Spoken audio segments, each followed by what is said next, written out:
출애굽기 21장. 네가 백성 앞에 세울 법규는 이러하니라.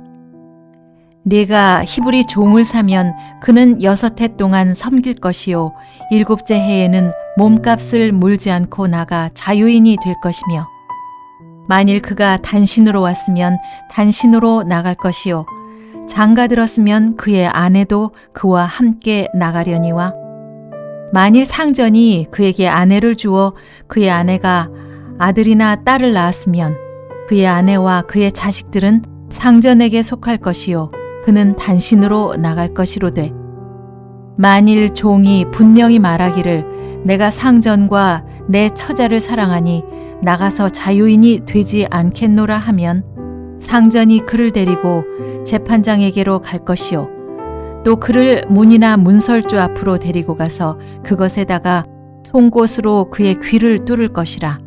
그는 종신토록 그 상전을 섬기리라.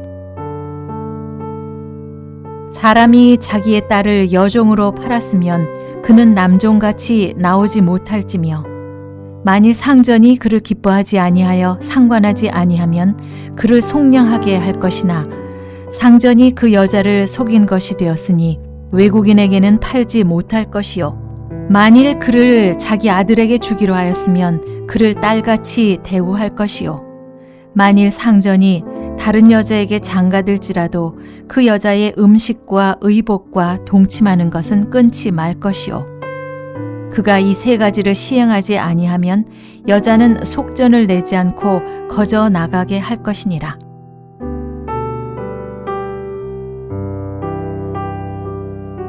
출애굽기 20장이 하나님과의 관계, 사람과의 관계에서 지켜나가야 할 큰 틀로서의 숲이라면, 출애굽기 21장은 그와 관련된 나무로 볼 수 있습니다.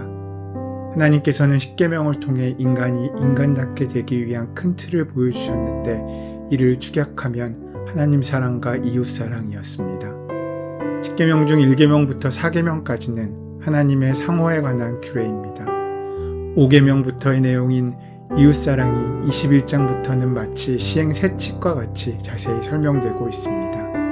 남종이나 여종, 사형에 해당하는 죄, 손해배상 등 구체적인 내용이 나오고 있습니다. 이웃사랑의 핵심은 생명 존중과 약자 보호라고 요약할 수 있습니다. 이스라엘 백성들은 400년의 노예 생활 동안에 지켜야 할 것을 지키는데 별 어려움이 없었을 것입니다. 시키는 것만 하면 되었을 것이기 때문입니다. 그러나 이제는 하나의 민족 단위로서 애굽에서는 경험해보지 못했던 일들이 그 앞에 놓여져 있습니다. 그래서 재산 소유, 소유자의 책임 등 세심한 부분까지 그 구율의 내용을 정해놓으신 것입니다. 한 사회가 정상적인 체계를 갖추기 위해서는 무엇보다도 사법제도나 법률이 필요합니다. 출애굽기 18장에서 알 수 있듯이 모세는 장인 이드로의 충고를 따라 천부장, 백부장 등을 세웠고, 22절에서 그들로 때를 따라 백성을 재판하게 하라. 무릇 큰 일이면 그대에게 베풀 것이요 무릇 작은 일이면 그들이 스스로 재판할 것이니 라고 하면서 사법제도를 출범시켰습니다. 그러면 사법행위에 적용할 법률이 필요했습니다. 그래서 출애굽기 20장으로부터 시작해서 이스라엘 공동체가 일상생활에서 필요한 법률의 사항이 나오고 있는 것입니다. 성경에는 하나님 백성이 일상생활 가운데 꼭 지켜야 할 내용이 담긴 법전들이 여러 개 등장합니다. 그 중에 가장 오래된 것이 오늘 본문에 등장하는 계약법전입니다. 계약법전은 유난스러울 정도로 고아나 과부, 나그네, 종 등 사회의 밑바닥 계층을 형성하고 있는 사람들에 대한 섬세한 배려를 요구하고 있습니다. 그것은 애굽에서의 경험을 반영하고 있습니다.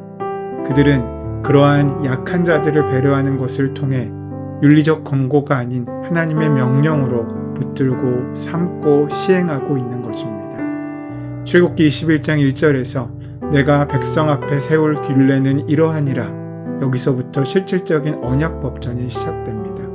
그런데 그 시작은 노예라는 주제로 시작하고 있습니다. 대개 다른 법전에서 노예를 맨 마지막에 다루고 있습니다. 그러나 이스라엘에서는 이 주제를 가장 처음에 다루고 있는 것은 그들이 애굽의 노예 생활에서 구원받았기 때문입니다. 출애굽기 22장 1절로 11절까지의 말씀은 남종을 다루는 부분인 초반부 2절부터 6절, 여종을 다루는 부분인 7절부터 11절의 말씀이 나옵니다. 그런데 이 법률의 특징이 무엇입니까? 노예의 해방이 그 초점입니다. 그래서 2절 말씀에 노예 생활 7년째가 되면 보상 없이 자유를 주어 자유인이 되도록 하고 있는 것입니다. 계약법전은 종의 존재나 그들을 사고파는 문제를 기정사실로 받아들이고 있습니다. 물론 여기서 언급되고 있는 종은 신분 질서에 의해 고착된 계급이 아니라 특별한 상황 때문에 종이 된 사람들입니다. 그러면 누가 종이 되었겠습니까? 먼저 전쟁에 진 전쟁 포로가 떠오릅니다. 하지만 대부분의 경우 빛에 몰려 종이 되는 경우가 많았습니다. 열왕기 하에서는 예언자 수련생의 부인이 엘리사를 찾아와 그 아들이 종으로 팔려가게 되었다고 호소하는 장면이 등장합니다. 문제는 가난 때문이었습니다. 주전 8세기의 예언자 아모스는 은을 받고 의인을 팔며 신앙컬레를 받고 가난한 자를 파는 현실을 통렬하게 비판하고 있습니다. 종이 존재한다는 사실 그 자체는 출애굽 공동체인 이스라엘에게는 부끄러운 치부일 수 있습니다. 그렇지만 그것은 또한 현실이었습니다. 계약법전은 역사의 이상을 지향하지만 구체적인 현실을 도외시하고 눈감지 않습니다. 종에 대한 규정은 이중적입니다. 히브리 사람들을 종으로 삼았을 경우에는 6해 동안만 주인을 섬기게 하고 7째에는 몸값을 물지 않아도 자유인이 되게 해야 했습니다.